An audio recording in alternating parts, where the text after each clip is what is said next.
Shalom peuple de Dieu, shalom bien-aimés frères et sœurs en Christ, chers auditeurs de la radio Éveil charismatique catholique La Voix de la Trinité. Je vous souhaite la bienvenue à ce tonus matinal. Oui, je suis dans une grande joie ce matin de partager cette parole de Dieu avec vous. Mon nom est le frère Afi. Nous allons, bien-aimés dans le Seigneur, lire la parole de Dieu qui est tirée de Jean 16, 29. Jean 16 à partir du verset 29. Père, nous voulons te bénir, te louer, te glorifier et te dire merci pour cet instant que tu nous permets de venir ensemble écouter de toi, unis dans la foi. Nous voulons te dire merci pour le souffle de vie, pour la protection que tu nous accordes. Père, nous te demandons, Seigneur, de nous conduire pendant ce moment. Apprends-nous davantage à grandir, Père. Ouvre les yeux de nos cœurs et que cette parole porte du fruit qui demeure, du fruit qui porte encore plusieurs autres choses dans nos vies positives, Seigneur, pour la gloire de ton nom. Ô Saint-Esprit, remplis l'atmosphère spirituelle de ce moment, l'atmosphère physique, que Jésus seul soit honoré, glorifié au nom puissant de Jésus. Père, nous avons prié. Amen. La Bible déclare, bien-aimés, dans le livre de Jean 16, à partir du verset 29, « En ce temps-là, les disciples de Jésus lui dirent, « Voici que tu parles ouvertement et non plus en images. Maintenant, nous savons que tu sais toutes choses et tu n'as pas besoin qu'on t'interroge. Voilà pourquoi nous croyons que tu es sorti de Dieu. » Jésus leur répondit, « Maintenant vous croyez. Voici que l'heure vient. Déjà elle est venue où vous serez dispersés chacun de son côté et vous me laisserez seul. Mais je ne suis pas seul puisque le Père est avec moi. Je vous ai parlé ainsi afin qu'en moi vous ayez la paix. Dans le monde, vous avez à souffrir, mais courage. Moi, je suis vainqueur du monde. Alléluia. » Le Seigneur est en train de répondre immédiatement après en disant aux disciples, « Maintenant vous croyez, voici que l'heure vient. Elle est déjà venue, vous serez dispersés chacun. » Comme si pour dire que votre foi sera mise à l'épreuve. Maintenant que vous avez le nécessaire, parce que la Bible déclare que Dieu est l'auteur et le consommateur de notre foi. Et Jésus est en train de dire, vous croyez maintenant, mais voici ce qui va vous arriver. Alléluia. Comme pour dire, bien-aimé, que notre foi doit passer par des étapes. Notre foi doit passer par des épreuves pour pouvoir grandir, pour pouvoir atteindre la maturité. C'est pourquoi, bien-aimé, j'aimerais t'exhorter, t'encourager en ce matin. Si tu traverses des moments difficiles, des moments d'épreuve, cela n'est pas absolument pour que cela puisse t'écraser, non. Mais c'est un chemin par lequel le Seigneur va permettre que tu passes pour que ta foi se déploie, pour que ta foi grandisse. Parce que la foi grandit aussi par les épreuves. Alléluia. Oui, notre foi grandit par les épreuves. Parce qu'une foi qui ne s'exerce pas, qui ne se manifeste pas, elle est morte. Et parfois, c'est une école par laquelle tu dois passer.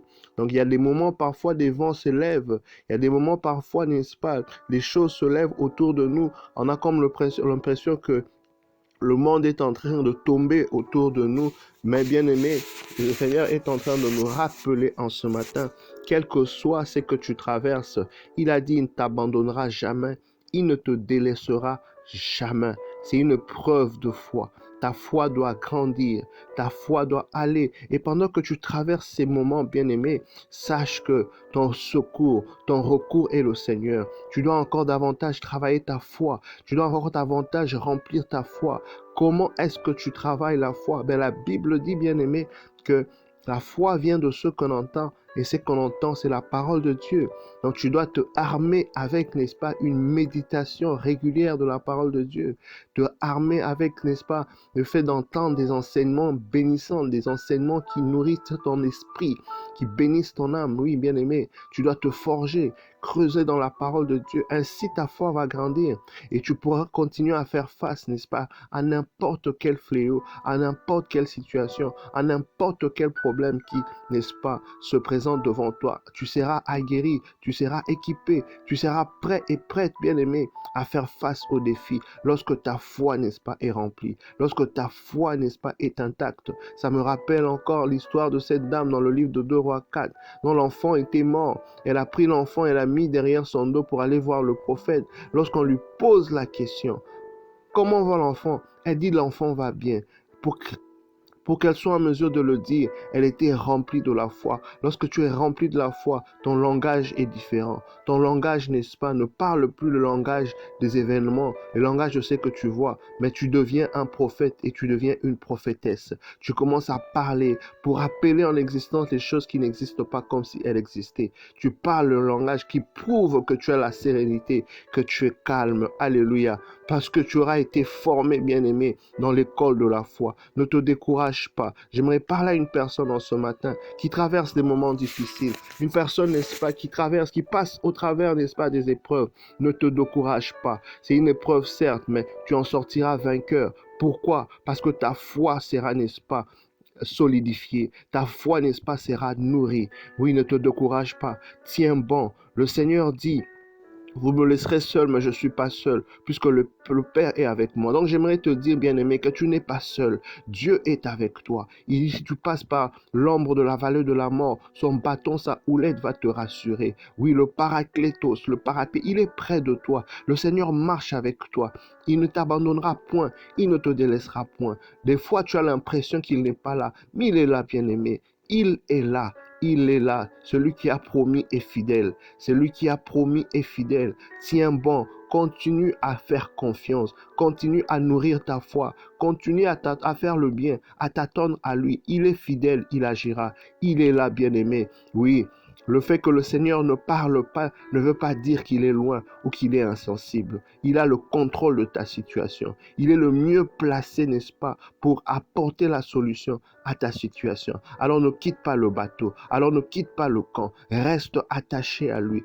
Continue à nourrir ta foi. Jésus dit, oui, je vous ai parlé ainsi, afin qu'en moi vous ayez la paix. Les situations du monde veulent enlever la paix en toi. Les situations autour de toi veulent t'enlever la joie, la paix. Mais tu trouves ta paix en Jésus, bien-aimé. Tu trouves ta paix en Jésus. La Bible déclare: ne vous inquiétez de rien, mais en toute chose priez, suppliez le Seigneur et faites des actions de grâce. Soyons reconnaissants avec le Seigneur. Et la Bible dit: la paix de Dieu qui surpasse toute chose sera notre partage. Il gardera nos pensées unies à Christ. Voilà, bien-aimés, que le Seigneur nous demande de ne pas nous inquiéter, de ne pas laisser la place à l'inquiétude dans nos cœurs, mais de regarder à lui, de prier, bien-aimés, de regarder à l'œuvre de la croix. Ainsi, la paix nous sera communiquée. Nous serons remplis. Notre paix, c'est Christ. Quel que soit ce qui bouge autour de nous, nous ne marchons pas par la vue, nous marchons par la foi. La Bible déclare, bien-aimé, mon juste vivra par la foi. C'est par la foi que tu donneras vie à n'importe quelle situation de sécheresse. C'est par la foi que tu donneras la vie, bien-aimé, à n'importe quelle situation qui paraît inchangée maintenant.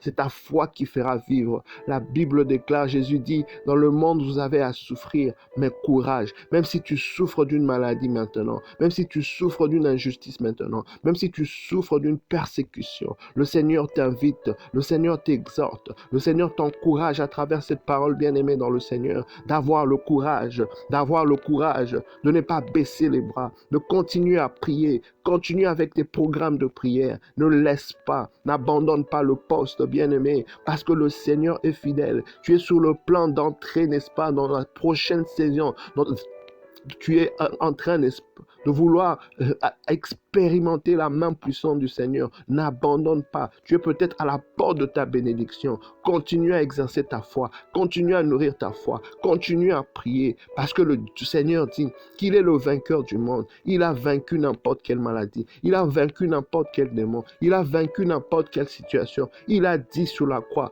tout est accompli pour toi. Il a dit, bien-aimé, que tout est accompli pour toi. Sois serein, sois confiant. Nourris ta foi. Recommande ton sort à Dieu. Il agira dans le nom puissant de Jésus. Sois béni, bien-aimé dans le Seigneur. Que le Seigneur te remplisse de cette foi, qu'il te fasse grandir.